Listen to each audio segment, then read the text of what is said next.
Ask a group of gamers what their favorite RPG from the 1990s is, and it's a safe bet that many will reply Final Fantasy VII. The first 3D entry in this iconic series put developer Square on the map for Western audiences, and introduced the genre of Japanese RPGs to the mainstream. Yet the style and magnitude of this game, as well as the decision by Square to develop it for the Sony PlayStation, owes a lot not only to its series' predecessors, but to both Secret of Evermore and Secret of Mana as well. As we conclude our examination of Secret of Evermore, we're going back to the roots of sister series Secret of Mana to explore just how Square was changed by the successes and failures of the Evermore, Mana, and Final Fantasy series.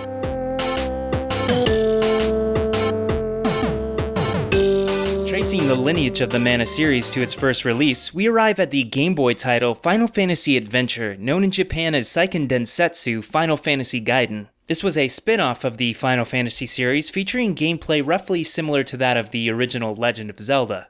It was also one of the first Final Fantasy games to be released in Europe under the name Mystic Quest, not to be confused with Final Fantasy Mystic Quest. These more action-oriented games and the varied titles they received marked an intentional shift in both design and marketing by Square to make their games more appealing to Western audiences. Secret of Mana, released in 1993 and as Seiken Densetsu 2 in Japan, is the second and arguably most well-known entry in the series. It introduced the Ring Command menu system, allowing prompt access to items and magic spells, and its real-time battle system even allowed drop-in multiplayer. These features were seen as major selling points for the US market, and as part of the attempt to have the game ready for release by the holiday season, the entire game was translated in just 30 days. Secret of Mana was originally planned for the Super Nintendo CD-ROM add-on, and this marks the beginning of Square's relationship with Sony, the company which was slated to produce the CD-ROM add-on. However, when this project fell through, Sony began developing their own console, which would become the first PlayStation. Yet this cancellation also had a significant impact on the development of Secret of Mana, as a lot of content had to be cut in order to fit the game onto a cartridge. As a result, the game became much more linear than the original design, which initially included multiple routes to several different endings, and an overall darker tone to the plot. Director and creator of the Mana series, Koichi Ishii, estimates that up to 40% of the planned game was dropped, and some speculate that this rocky experience was one of the primary reasons Square decided to release their games on Sony platforms moving forward. The follow-up to Secret of Mana was twofold. Seiken Densetsu 3, the proper sequel and entry in the Mana series, was developed and released in Japan. Meanwhile, a new team was formed in Redmond, Washington to develop Secret of Evermore, following a strategy that management at Square hoped would lead to a game that appealed even more to Western audiences. This move was the culmination of Square's global strategy in the early 90s to offer different games for different markets. Secret of Evermore, though not a proper entry in the Mana series, borrowed several aspects of its gameplay and interface from Secret of Mana, namely the Ring Command menu and real-time battle system, featuring a power gauge that discouraged button mashing or otherwise attacking before a full recharge. Despite these similarities, Secret of Evermore was actually coded from the ground up as a completely new game. The mechanics originating from Secret of Mana were purposefully included as they were thought to be most appealing to Western audiences. Where Secret of Evermore falls short is largely where it deviates from Secret of Mana's formula. Evermore's system of magic, known as alchemy, stands out for requiring consumable inventory items to cast each spell. The resources required can be found by searching certain environments or through the dog companion's keen nose, but this non-renewable manner of casting was troublesome for many players, particularly as the game's combat is already quite difficult.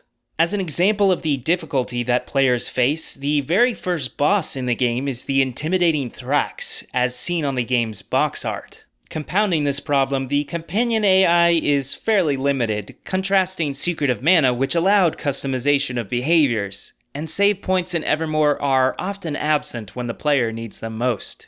One of the common misconceptions about Secret of Evermore is that its development prevented the highly praised Seiken Densetsu 3 from being released outside of Japan. Yet the truth is that the Redmond, Washington team had been formed particularly for the purpose of developing Secret of Evermore. They were not drawing people or resources from other projects, including the potential localization of the Secret of Mana sequel.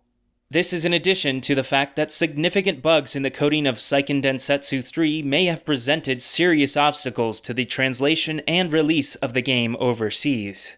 Recognizing these facts, what could possibly have led to the lack of sequels in the West to both Secret of Mana and Secret of Evermore? From the perspective of Square's management, it's likely to have been Final Fantasy VI. By the closing of 1995, Square could definitively measure the comparative success of their flagship series in Western markets to their attempts to directly appeal to those same audiences. Where Evermore was achieving less than stellar sales figures, Final Fantasy VI was soaring. From this point onwards, we can see a definitive shift in Square's strategy, a discontinuation of Western-focused projects in favor of what was then the company's strength, the classic Japanese RPG format as defined by Final Fantasy. Square executives realized that they did not need to diversify their portfolio of games purely for Western marketing purposes, resulting in a decisive lack of pressure from the top to continue developing the Mana or Evermore series. As Square came to fully embrace its Japanese roots, its naming scheme of localizations changed to reflect their Japanese releases. This led to the next entry in the Final Fantasy series being titled Final Fantasy VII Worldwide, even though Final Fantasies 4 and 6 had been titled 2 and 3 in the United States. If our theory is correct, then it follows that as this change in Western strategy permeated Square's leadership, Secret of Evermore's team was then disbanded, and Seiken Densetsu 3 failed to receive a localization. It should be acknowledged that, unlike Evermore, the Mana series did not die out. There have been numerous entries in the years since, but surprisingly few share gameplay similarities with Secret of Mana. The catalog ranges from card battle games to tactical and 3D action RPGs to mobile games and even free-to-play models. Series creator Koichi Ishii states that he himself does not see Mana as a series, but rather as a world. It is not surprising then that with a lack of pressure from management to continue the series, Secret of Mana 2 and on never reached Western shores. With the release of Final Fantasy VII, Square and later Square Enix began to stick to a standard naming convention for its flagship series, lending it its full support throughout the globe. We can then thus speculate that through the successes, challenges, and failures of the Evermore and Mana series, Square's leadership developed the confidence to focus their resources and efforts on making excellent turn-based Japanese RPGs without concerns over Western reception dictating development. In the years following these events, we saw releases that were huge in terms of production budget and scope, namely the critically acclaimed Final Fantasies 8, 9, and 10. While the West may have lost the potential for proper sequels to both Secret of Evermore and Secret of Mana, there can be no denying that the Final Fantasy series and Square as a company benefited greatly.